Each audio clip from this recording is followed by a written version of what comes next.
Muy buenas noches, queridos amigos de Contacto Global. Es un gusto nuevamente estar con ustedes. Hoy tenemos una entrevista muy especial, dos invitados especialísimos que nos acompañan desde Santiago de Chile. Me refiero a Joseph Riera, quien es parapsicólogo, investigador de lo paranormal, y con la bruja blanca Aguamarine. Buenas noches, ¿cómo están ustedes? Bienvenidos a Contacto Global. Buenas noches, muchas gracias. Hola, buenas noches. Bienvenidos. Bueno, es muy Gracias. interesante esta entrevista porque por primera vez en Contacto Global entrevistamos a dos personas conjuntamente. Ustedes son esposos, ¿cierto? Sí. Háblenos un poquito sobre su trabajo. Como esposos que son al fin, me imagino que mancomunan en algún punto lo que cada uno hace, ¿no? Háblenos un poquito de su trabajo para que las personas que nos ven hoy en Contacto Global entiendan mejor qué es ser una bruja blanca, qué es trabajar con magia blanca y qué es ser parapsicólogo. Bueno, Aguamarín desde muy niña ya tenía eh, poderes de evidencia, ya practicaba el tarot, pero a sus 30 y algún años decidió un cambio radical de vida y estaba dudando entre irse al sur de Chile como pintora y como monja laica o meterse directamente en un convento. Y por mi parte yo venía viajando desde España y venía saliendo de un seminario donde estuve a punto de ordenarme sacerdote, pero era incompatible mi personalidad porque yo era muy inquisidor y muy rebelde a los dogmas y a las doctrinas, a ciertas doctrinas de la Iglesia Católica. Quiso el destino que nos encontráramos los dos en un viaje a Machu Picchu. Nos conocimos en Ollantaytambo esperando el tren a Machu Picchu y desde ahí no paramos de hablar, no paramos de conocernos, nuestra vida cambió radicalmente. Nos reencontramos. A las 48 horas yo le propuse matrimonio, ella me dijo que sí. Nos fuimos a España por razones de trabajo entonces, estuvimos 5 años viviendo en España y cuando llegamos acá en el año 2008 nos pusimos a trabajar juntos. Ella está más abocada a la parte mágica, que es la parte de rituales, de limpiezas psíquicas y limpieza de aura, etcétera, etcétera. Y yo estoy más abocado a la parte espiritual en lo referente a la sanación y bueno, también a la investigación de fenómenos paranormales. Y trabajamos juntos en todo lo que es liberación de entidades, es decir, lo que se puede llamar exorcismos, pero en nuestro caso es un enfoque distinto que cuando ustedes quieran lo vamos a explicar con más detalle. Claro que sí, claro que sí. Muy interesante, me llama la atención y antes de entrar en materia que 48 horas después de haberle propuesto matrimonio dijo que sí. Estaba esto como predestinado, ¿no? Según tu óptica. Yo pienso que sí, que el jefe allá arriba tuvo algo que ver porque yo tenía que volver a España para trabajar, no quedaba un mes escaso de permiso de vacaciones y como que hablamos en una cena y le dije, "Ah, tenemos dos opciones, o pasa un año entero escribiéndote y contactando, porque en aquel entonces internet era mínimo, básico, elemental, nos mandamos correos y te vengo a buscar dentro de un año, o te llevo conmigo y para llevarte conmigo ahora tenemos que casarnos". Entonces me dijo que sí y aquí estamos, 17, va para 18 años de feliz matrimonio. Y ya tienen hijos, ya. Uno. Tenemos Ah, qué bueno. tenemos un, ¿cómo llamarlo yo? Yo lo llamo elemento subversivo que ya tiene 14 años. La atrolescencia. Interesante ese término. Los hijos son una bendición definitivamente. Definitivamente. Definitivamente. Bueno, entrando en materia, ¿de qué forma ustedes dos han logrado mancomunar esos dones que tienen? Porque indiscutiblemente ustedes tienen una vocación, tienen un don. ¿Cómo podemos entender que una pareja con dones tan peculiares, similares, mas no iguales, puedan hacer un trabajo conjunto? ¿En qué dirección se puede hacer un trabajo así en una pareja? Desde una pareja, mejor dicho. Básicamente, de la forma siguiente, cuando se trata de hacer sanaciones espirituales, mi parte es la parte, llamémosle, religiosa, la parte de oración, de imposición de manos, y su parte es la parte más mágica o más ritualística, con velas, etcétera, etcétera, con saumerios, etcétera. Y a la hora de lo que es en sí la ayuda a una persona que está contagiada por algún mal espíritu, que tiene una obsesión, que tiene una influencia negativa, que tiene una, entre comillas, entre muchas comillas, una posesión, entonces es cuando necesariamente tenemos que actuar juntos, porque Aguamarín es la que percibe la entidad que está o dentro de la persona afectada o fuera. Depende, en cada caso depende mucho de cada circunstancia, cada persona es un mundo, y ella me orienta a la hora de ir haciendo las oraciones, de ir haciendo lo que es específicamente el ritual de liberación. Porque en el momento en que yo empiezo a rezar, yo no puedo parar. Entonces depende mucho de las reacciones de la persona afectada. Ella me va orientando, me va indicando, y la persona también a veces es la que nos da las pautas para seguir en un enfoque determinado o en otro. Los espíritus son muy distintos. A veces es un simple parásito oportunista y a veces es un espíritu que lleva muchos años enquistado en la persona. Es muy distinto, cada caso es muy distinto. Otra cosa, Alejandro, que también quiero decirte que yo de alguna forma también le cuido las espaldas a Joseph. Cuando tenemos que hacer algunas veces cosas bastante arriesgadas, por decirlo de alguna forma, para tratar de que la persona se despegue esta entidad de las personas, porque es cuando más necesitamos estar como conectados, al unísono, trabajar juntos.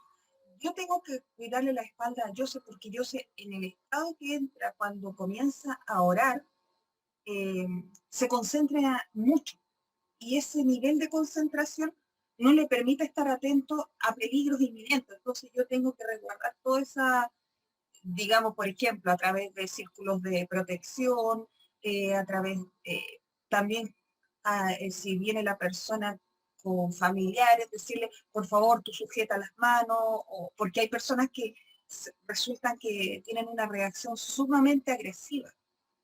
Entonces, por ejemplo, yo tengo capacidad de mediumnidad, pero trato de no ocupar la mediumnidad, por ejemplo, para comunicarme a diestra y siniestra. No, yo lo ocupo exclusivamente en los casos que son requeridos.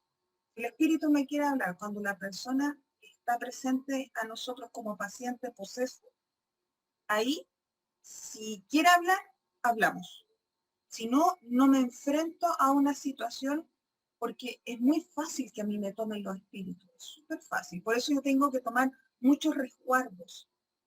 Y por eso también me dedico a como cubrirle la espalda a Joseph, y yo mantenerme un poco más, como decírtelo, bloqueando esta situación. Muy interesante. Sabes que de alguna manera me recuerdan a Ed y Lorraine Warren, ¿no? Que eran una pareja muy conocida de esposos que trabajaban con lo paranormal en los Estados Unidos. Nos han llamado en alguna ocasión los Warren chilenos, pero a los Warren chilenos. No les llegamos ni a la suela del zapato a esos prestigiosos investigadores que lamentablemente ya no están con nosotros. Ya no están con nosotros. Bueno, algún día todavía queda tiempo para seguir haciendo el trabajo. A lo mejor llegan a estar al nivel de ellos o más adelante que ellos, uno nunca sabe. Dios dirá. Dios dirá, así es. ¿De qué manera nosotros logramos identificar que lo que está realmente afectando a un individuo, una persona, es una fuerza espiritual y no es de repente algo psiquiátrico? ¿De qué manera ustedes pueden determinar esa diferencia? Bueno, por protocolo y por algunas malas experiencias que tuvimos al principio, en los primeros años de nuestro trabajo,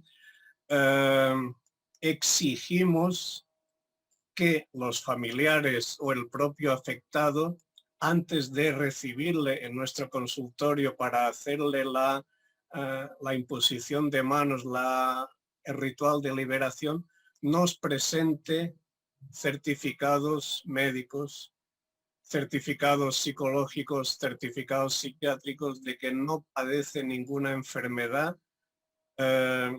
sea psíquica, sea neurológica o sea algún tipo de dolencia psiquiátrica. Porque es muy difícil discernir a veces. Mi mentor, en paz descanse, el padre Gabriel Amort, que fue muchos años exorcista del Vaticano, él trabajaba conjuntamente con médicos, con asistentes.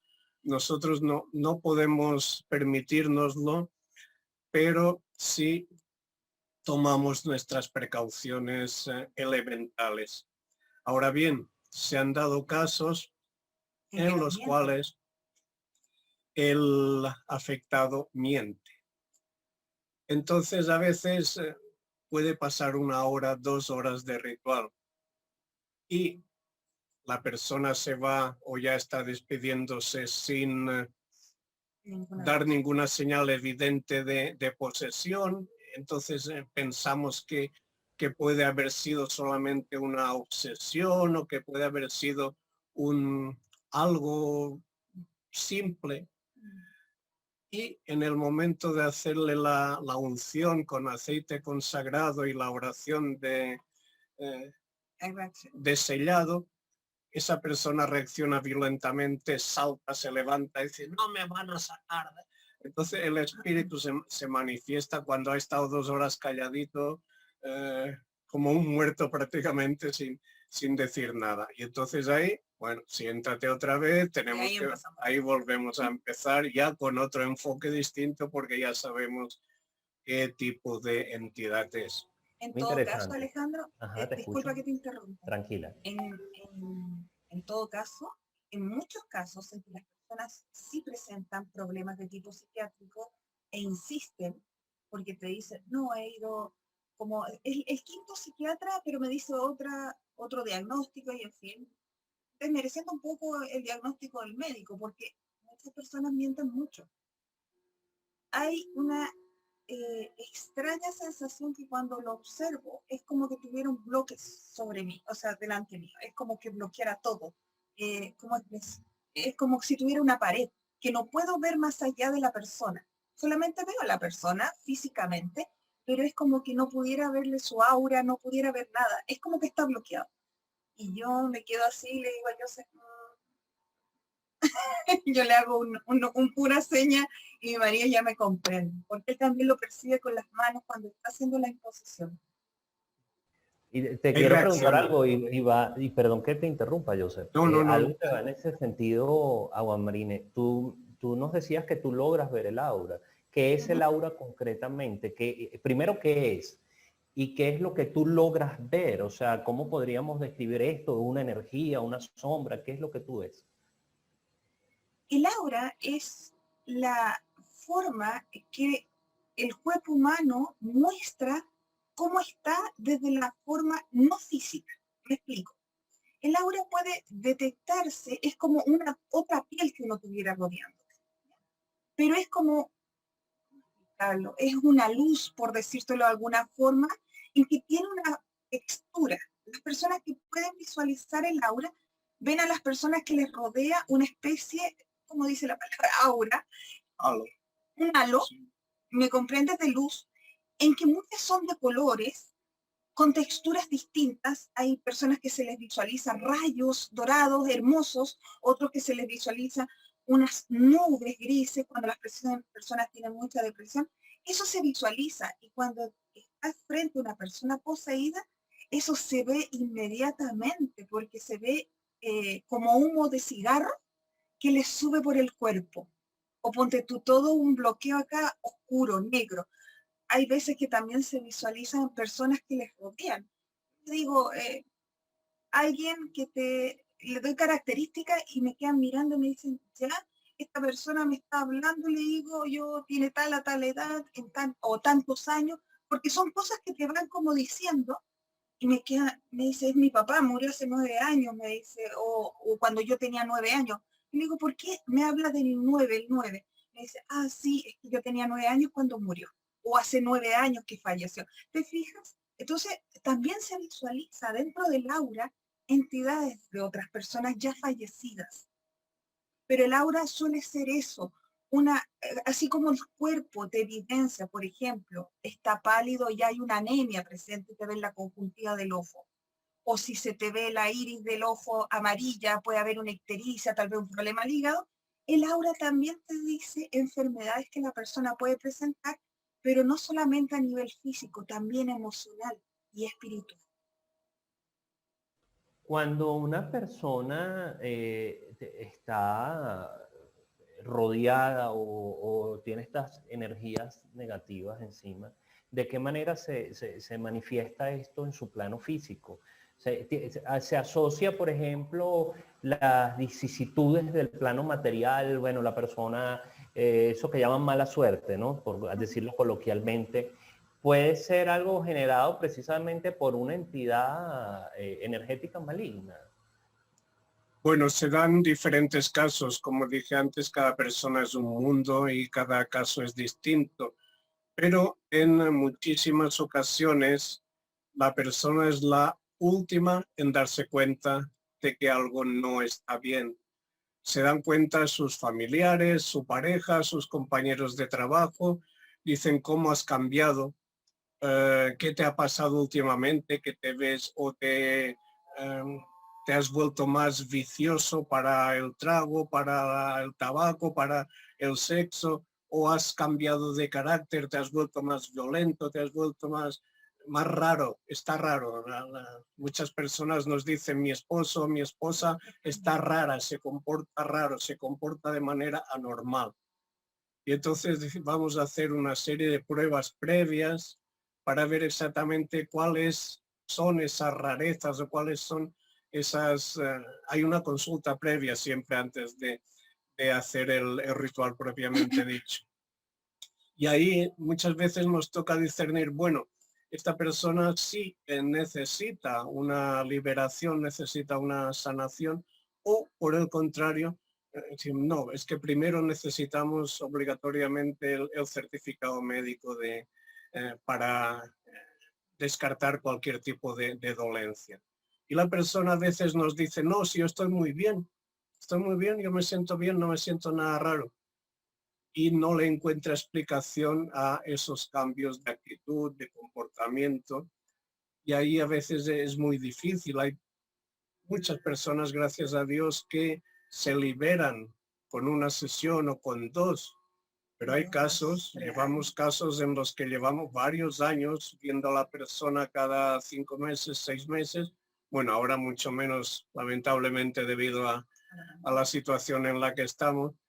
Pero hay personas que el otro yo, la personalidad intrusa, lleva enquistada muchísimo tiempo, muchísimos años, desde la niñez.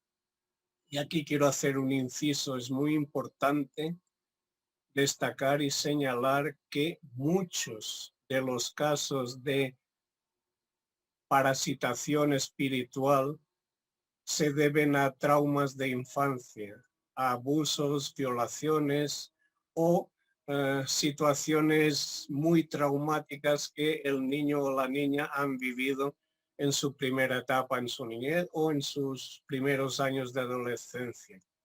Y estas entidades se manifiestan a lo mejor a los 30, a los 40 años, cuando la persona ya está formando su vida o ya tiene un matrimonio o ya tiene un trabajo estable. Entonces empiezan a pasar cosas extrañas, empiezan a pasarle problemas de todo tipo a nivel sexual, a nivel emocional. A veces son trabajos de magia que le hacen a esa persona o a esa familia, pero otras muchas veces son manifestaciones de espíritus que han estado todo ese tiempo larvados ahí, enquistados en la persona. Ya que estás hablando de esto, te escucho, Marina, qué pena. Perdón, disculpa. Tranquila. Es que hay que hacer un gran abanico acá de variantes. Desde la típica envidia de compañero de trabajo o mal de ojo que se le llama comúnmente, que en el fondo cuando cargas a la persona con envidia, bueno, otra persona que te cargue, típico, el niño llega con el ojito medio chico, llora toda la noche y se le hace la bendición 3 veces. Magia negra, pasamos por parasitación de entidades, que esta parasitación de entidades, ahí pueden haber diferentes abanicos, que se abre otro abanico nuevamente, que puede ser desde espíritus enviados que la persona haya hecho entrar, o que, por ejemplo, basta que una persona llore en exceso a un ser querido que partió. Entonces, no es el luto normal, digamos, que tal vez uno está 2 años, igual si tú te cuesta, sobre todo los hijos, que yo creo que es lo más difícil de llevar. Yo encuentro que las personas debemos hacer terapia cuando la situación ya se hace muy difícil de llevar solo, pero hay personas que llevan 20, 30 años llorando a un ser fallecido. Entonces esa persona ya está parasitando a la persona que lo llora. Entonces tú te encuentras una gran gama de posibilidades o karmas familiares o maldiciones que han echado contra la familia, y ahí hay que hacer las separaciones contando la historia a las personas y viendo pequeños detalles que nos van dando las diferencias, los matices distintos. Que a eso iba precisamente porque es muy importante para las personas que ven Contacto Global, para buscar hacerles entender el tema, de qué estamos hablando específicamente, qué son estas entidades de que ustedes nos están describiendo. No estamos puntualizando si estamos hablando de espíritus en ese sentido, si los espíritus son precisamente, estamos hablando de que provienen de personas ya fallecidas, o si son otro tipo de energías que pueden estar en torno a la generación de las emociones de los seres humanos, como tú puedes decir. Por ejemplo, la gente habla mucho del poder de la envidia, pero también se debería resaltar el poder del amor. Entonces, ¿qué son estas entidades? ¿Qué las generan? ¿De dónde provienen? Esa es la pregunta. Esa es la gran pregunta.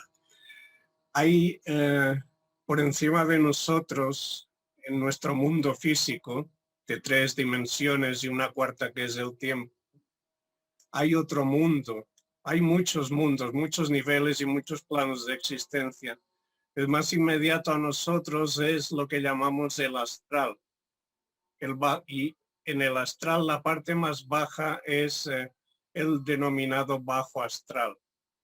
Y en este bajo astral hay toda una serie de entidades que no tienen cuerpo físico, que lo tuvieron a veces alguna vez, pero otras solamente son residuos energéticos.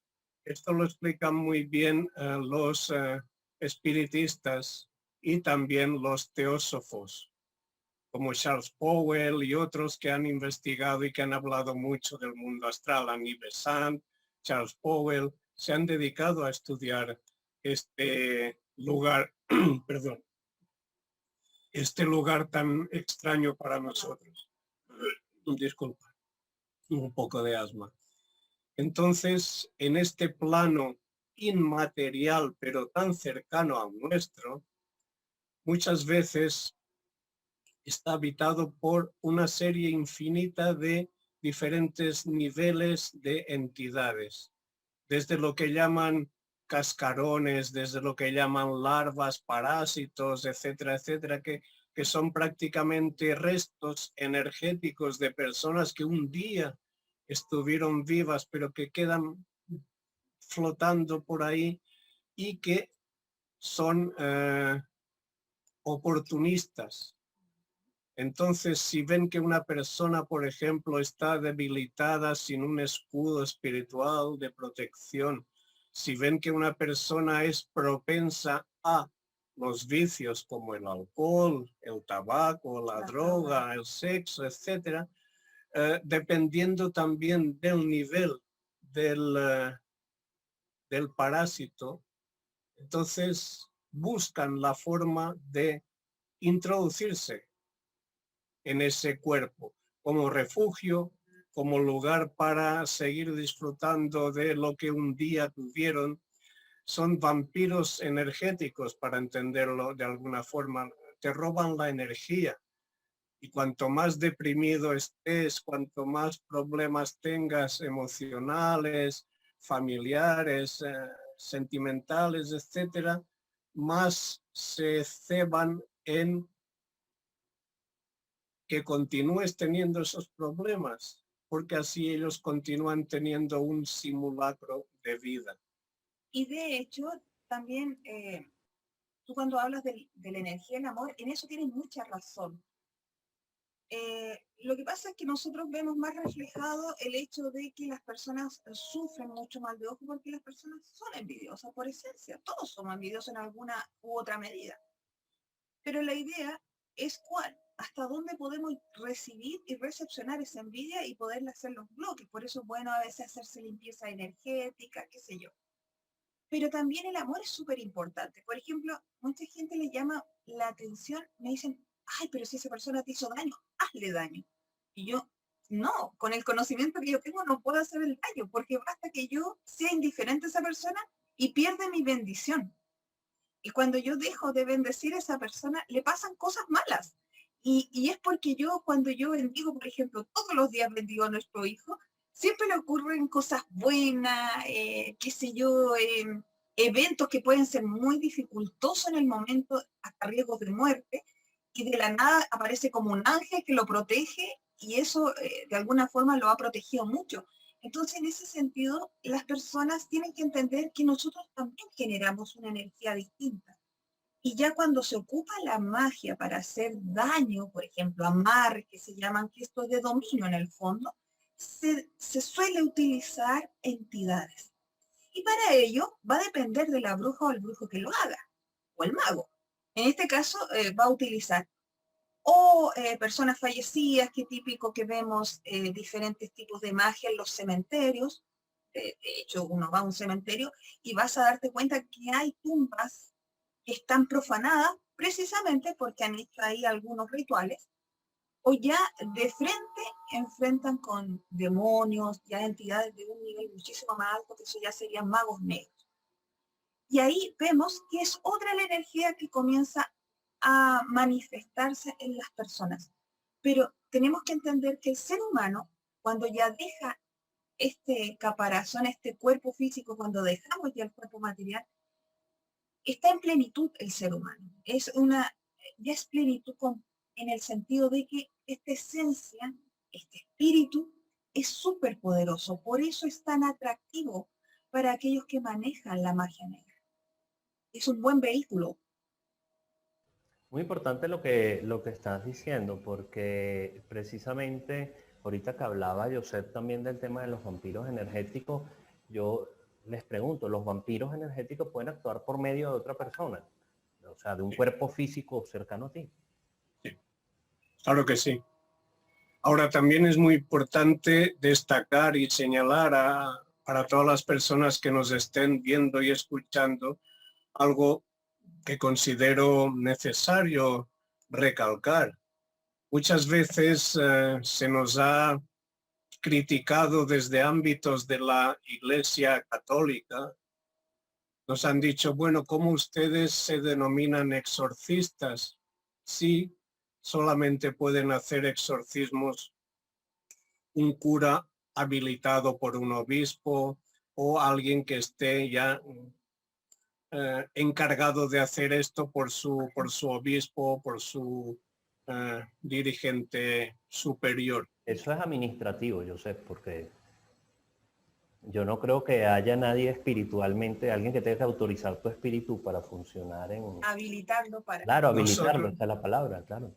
nosotros les decimos siempre lo siguiente, vamos a ver, yo no me voy a meter nunca a hacer un ritual de exorcismo como hace la Iglesia Católica, que es un exorcismo mayor, con toda una serie de pasos a seguir, protocolarios a seguir, por la sencilla razón de que la Iglesia Católica no acepta que haya otras entidades que no sean demonios perjudicando y dañando a una persona.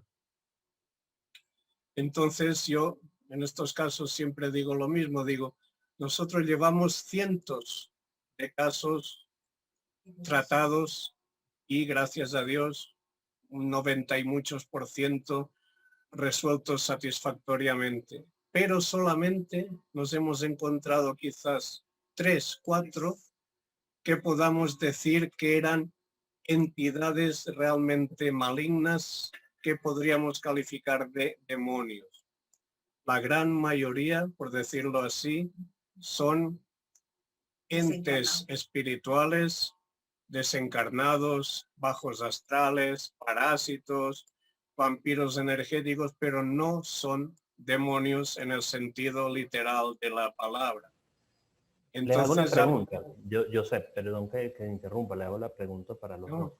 Cuando ustedes hacen este tipo de trabajos, exorcismo, ustedes no se llevan nada de lo que están despojando, no se les pega a ustedes, no se va con ustedes. Es terrible porque depende, fíjate que muchas veces vemos el grado de la gravedad que tiene el caso, porque comienza a molestarnos una semana antes o a veces inclusive hasta un mes antes. Y ni te imaginas las cosas que ocurren. Una vez nos abrieron las llaves del gas. De hecho, tuvimos un tiempo largo, como 2 años. Teníamos que sacar del balón de gas, de la bombona de gas, el casquete. Lo que se pone ahí, lo tuvimos que dejar afuera. Y no, porque cerrar las llaves nos las abrían. Si eso era lo peligroso. Eso ocurrió en Estación Central. En otra oportunidad me tiraron hasta de los pies, estaba abajo y mi hijo saltó y como también él ya tiene conocimiento, empezó a rezar. Empezó a rezar y hacer el signo de la cruz y me soltaron, pero me llevó hasta casi al suelo, casi botarme. Y él quedó impresionado, le dije, ¿ves? Por eso, o sea, él ya tiene ese conocimiento, por ejemplo, que no debe jugar a la ouija, que tiene que esto, y también de su fe, reforzarle sobre todo su fe. Pero ellos se manifiestan antes y después. Es horroroso. Te lo digo, tenemos, por ejemplo, Joseph, hay veces que no lo dejan dormir. Y a mí me hacen dormir, pero profundamente, tanto así que no puedo a él ayudarlo.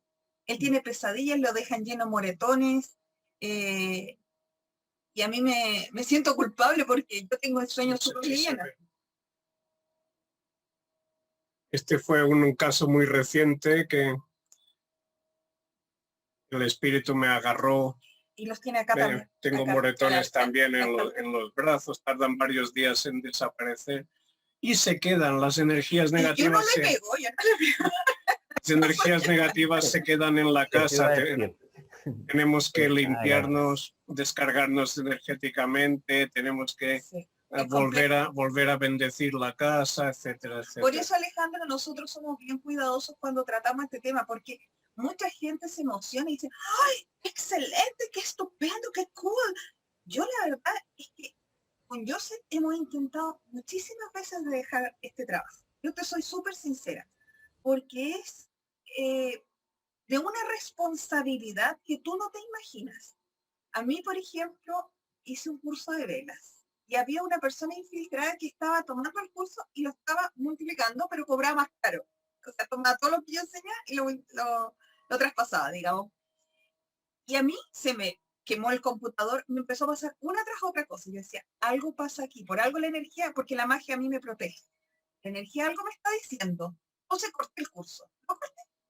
Y claro, después descubrí los infiltrados. Le pasó lo mismo a Joseph con el curso de exorcista que iba a ser laico, más que nada como un bálsamo para que las personas ya comiencen a darse cuenta, pero por sobre todo que le tomen el peso. Esto no es una cosa, una jugarreta, o qué cool, soy bruja, mira mi gorra súper guay, o mira, tengo una varita mágica. No se trata de eso. El problema es que la gente lo toma de una manera muy superficial y nosotros tratamos de ser como guardianes en ese sentido de enseñarle a las personas que es delicado el tema. Nos hemos encontrado, sin ir más lejos, con un sinnúmero de casos en que no conlleva ningún trabajo de magia en contra, sino que la misma persona ha abierto umbrales creando rituales porque se le iluminó encender tales velas o hacer tales cosas, y nosotros, ¿por qué utilizaste un animal, por ejemplo, para sacrificio? No sé si me vas entendiendo el tema, el punto. Es que yo leí un Totalmente. libro y le van, y yo le digo, pero, o sea, yo puedo tener un tumor, pero no por eso, porque yo lea que el tumor es así, o vea videos de cómo operan un tumor, me voy a abrir la cara y me voy a sacar el tumor. O sea, es un poquito de respeto, de educación, pero sobre todo de tomar conciencia del tema que estamos tocando, que es súper delicado. Y Pero eso yo les es pregunto un algo, ¿no? Y es muy interesante lo que estás diciendo y va a empalmar con lo que les voy a preguntar a continuación. ¿Hasta qué punto la fe que tenga la persona en este aspecto espiritual, porque estamos hablando de espiritualidad, puede realmente jugar un rol en que estos fenómenos sean fuertes o sean inexistentes para esa persona específica? O sea, muchas veces el creer o el no creer puede marcar una diferencia, es la pregunta. Sí, marca la diferencia, pero también hay que matizar lo siguiente. En este tipo de parasitaciones y de contagios, nosotros hemos atendido a sacerdotes del Opus Dei, legionarios de Cristo, masones, islámicos o maometanos, como se le quiera llamar, y hasta judíos. Y en cada ocasión hemos utilizado oraciones ad hoc. A veces hemos tenido que poner, incluso para ritual judío, poner música de shofar, que es el sonido del cuerno que ellos utilizan en el computador, porque lógicamente no sabemos tocar el shofar, y recitar el Salmo 91 en hebreo. Y para los árabes hemos tenido que recitar las suras de protección, que hay 3 o 4 en el Corán, y pedimos permiso antes a la persona para hablar, para leer traducido en español la lengua, para que, y pidiendo disculpas si lo pronunciamos mal. Pero en ese Pero caso, esto va a la psique del individuo, y es... Espérate un poco, Alejandro, tú tienes que entender eso sí, que Joseph es el que se encarga de eso. Yo me encargo de todo el resto, es decir, de preparar todos círculos de protección, todo lo El demás. ritual propiamente. Exacto, pero Joseph se encarga de todo lo que es la parte más lingüística, porque aparte Joseph habla varios idiomas. Entonces, se le da más con mayor facilidad. ¿Te fijas? Importantísimo, importantísimo. No, y hay casos en los que es necesario utilizar el latín, utilizar oraciones en latín, porque el espíritu a veces es viejo, es antiguo. Recuerdo una ocasión incluso que tuvimos que aprendernos oraciones del libro egipcio de los muertos para hacer un ritual a una entidad que no sabemos cuántos siglos tenía. No era propiamente un demonio, pero sí era una entidad maligna que llevaba siglos circulando por ahí y pasando de cuerpo en cuerpo. Entonces, a veces depende mucho del comportamiento de la persona saber qué tipo de entidad es la que le está parasitando. Como digo, afortunadamente casos de demonios poquísimos, pero muchas veces, y también recalco esto, los pocos casos de entidades demoníacas que hemos tratado siempre han sido por algún tipo de pacto que habían hecho antes de que el niño o la niña nacieran. Un pacto que había hecho su abuela, por ejemplo, o un familiar, para que, a ver, yo te entrego esta vida a cambio de beneficios económicos o cualquier otro tipo de cosas. Y estos pactos de sangre a veces son muy difíciles de... Es muy importante porque ahí también juega mucho el poder de la palabra y nosotros tenemos que tratar de ser conscientes de ello, porque precisamente a través de la palabra construimos lo que internamente está saliendo como un plano. ¿Cómo podríamos definir entonces qué es la magia blanca puntualmente? Una Pero un definición poquito, sencilla y práctica para... te va a contestar Agua Marín, pero quiero, el mismo Génesis nos lo dice, en principio erat verbum, et verbum erat in Dei, et verbum erat Dei.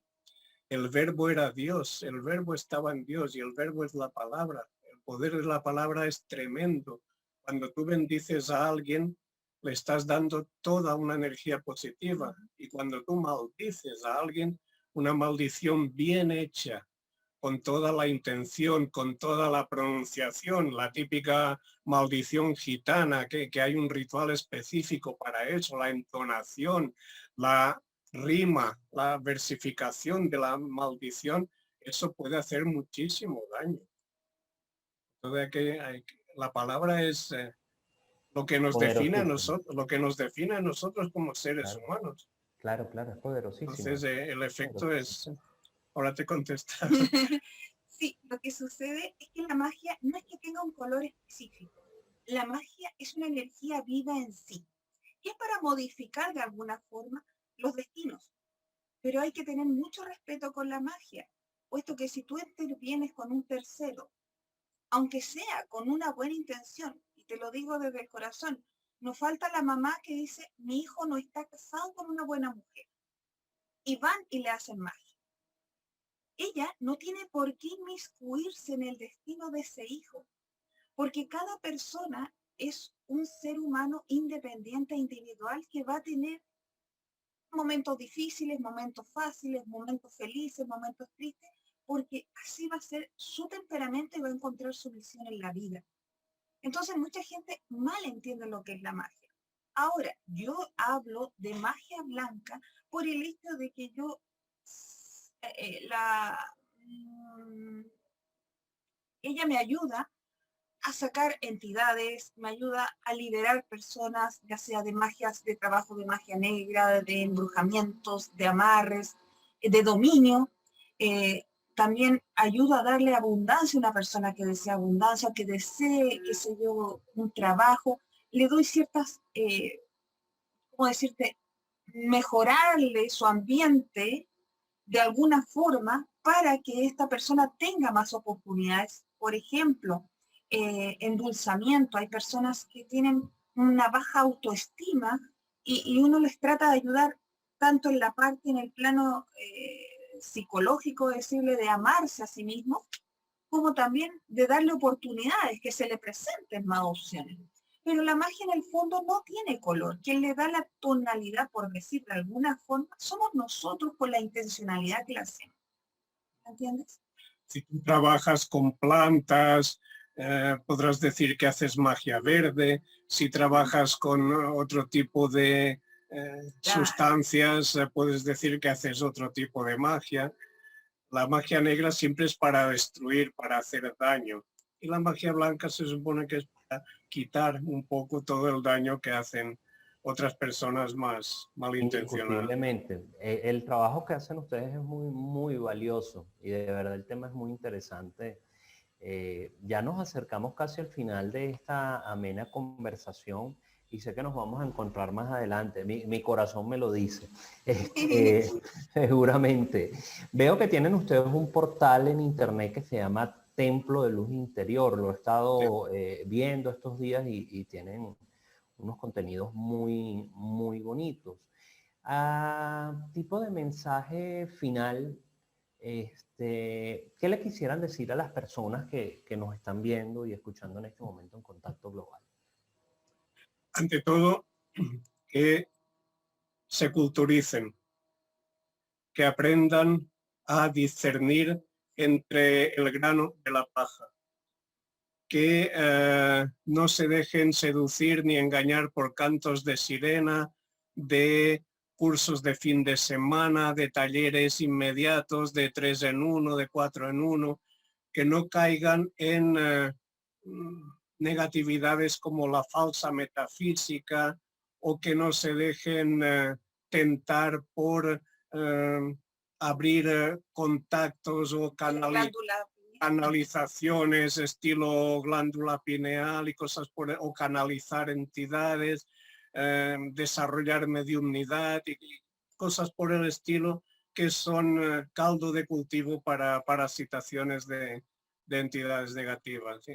Sobre todo que se informen, que lean, que busquen en los auténticos clásicos, no en tanta parafernalia o en tanta, perdón por la palabra, pero basura literaria que hay ahora mismo, sino que vayan a los clásicos, que vayan realmente al origen de todas estas temáticas, que busquen buenos libros de filosofía, que lean espiritismo, que lean a Allan Kardec, a Leon Denis, a Chico Javier, que se informen bien que se culturicen en definitiva y que no caigan en garras de desaprensivos.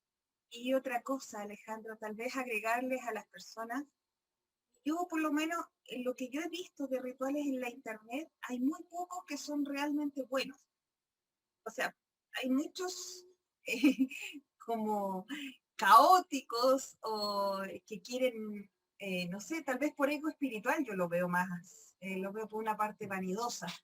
El ser humano cae en su debilidad, la vanidad. Entonces, el manejo de ciertas situaciones que son muy delicadas, muy peligrosas. Yo te digo, ¿por qué iba a elegir ser monja? Porque yo me daba miedo. Yo veía en todas partes entidades de repente que querían acercarse a mí desde niña. Yo no entendía por qué Dios me había dado este don. Y mi mamá me decía, no, esas son cosas del demonio. Entonces, imagínate, yo sufrí insomnio desde los 9 años hasta los 17 más o menos. Así una ojera. Pero que cada ser humano es en sí una réplica del Creador, en que tiene todas las condiciones y las capacidades de reflejar lo que es, y que no necesita ni artilugios ni nada por el estilo. Él nos da todo, la fruta. Yo siempre he sido como un poco, decía Paracelso, que en el alimento está la salud, y es verdad, y también la salud mental está en nosotros también, porque está reflejado en un paisaje. Tú vas a la montaña y es como que te recargas de energía, o vas al mar, también te descargas de toda la mala energía. Entonces el ser humano a veces recurre malamente a situaciones que extrañamente seres espirituales muy antiguos te hacen pisar el palito. Y ahí tenemos la Ouija, el Charlie Charlie, la copa, tenemos el libro, tenemos un montón de juegos que los adolescentes, que son un riquísimo caldo de cultivo, enganchan, y es muy difícil poderlos sacar de adolescentes porque ellos no tienen todavía un criterio formado, no tienen una fe, ellos cuestionan todo, entonces es muy difícil poderlos ayudar en ese sentido. Y ante eso yo les recomiendo siempre a los papás y a las mamás que protejan a sus hijos, que siempre, siempre protejan esa pureza, esa inocencia en los niños. Eso es muy importante. Y lo otro, como bien decía Joseph, no dejarse encantar por los cantos de sirena. No por abrir tu glándula pineal vas a ser más bacano, más estupendo, más, no sé, fantástico, asombroso, superhombre. No. Ve también tus debilidades con respeto, porque eso te hace ser tú mismo. Bueno, muchísimas gracias. De verdad que que la profundidad de sus mensajes, estoy convencido, hará un punch en la mente y en los corazones de muchas de las personas que nos están viendo en este momento. De verdad que muy interesante el tema y sé que lo vamos a seguir profundizando. Las personas que quieran ubicarlos en redes sociales, ¿cómo pueden tener más o menos contacto con ustedes? Bueno, si entran en la página www.eltemplodelaluzinterior.com, ese es nuestro portal, ahí están los diferentes enlaces a nuestros Facebook, a nuestro canal de YouTube, y ahí nos pueden, los teléfonos, ahí nos pueden contactar más fácilmente. Entonces, siempre estamos para ayudar en la medida de lo posible, incluso con las limitaciones que esta situación nos ha puesto, claro. Pero siempre estamos dispuestos para ayudar en lo posible. Muchísimas gracias. Yo antes de despedirme les quiero pedir una bendición a ustedes, ya que esa bendición que viene de ustedes parece que nos puede ayudar un poquito a despejar esas cositas que a veces nos enturbian el espíritu y la mente. Esos buenos deseos. Pues que nuestro Señor, Dios Padre Todopoderoso, les bendiga a todos ustedes, les guarde, les proteja siempre de todo mal y les conceda siempre lo que más necesiten, sobre todo paz interior y paz, sobre todo paz. Amén, amén. Bueno, queridos amigos de Contacto Global, no sin antes invitarles a seguirnos en nuestro canal, a seguirnos en nuestras redes sociales. A modo de conclusión, quiero manifestar lo que he dicho en muchos programas anteriores. No todo lo que existe es visible, pero el hecho que no sea visible no lo hace inexistente. En consecuencia, debe ser siempre tomado en cuenta, trabajado por nosotros. De alguna manera, personas como Joseph, personas como Aguamarine, le dan a la sociedad un valor agregado al atender esto que el común desatiende, que es el espíritu, que es el alma. De alguna forma, el aporte que ellos nos dan mejora nuestra calidad de vida. Queridos amigos de Contacto Global, nos acompañó Joseph Riera y Aguamarine desde Santiago de Chile. Hasta un próximo Contacto Global. Muy buenas noches. Gracias, Joseph, y gracias, Aguamarine. Gracias a ustedes. Gracias. Hasta cuando quieran. Claro que sí. Hasta la próxima. Buenas noches. Adiós. Buenas noches.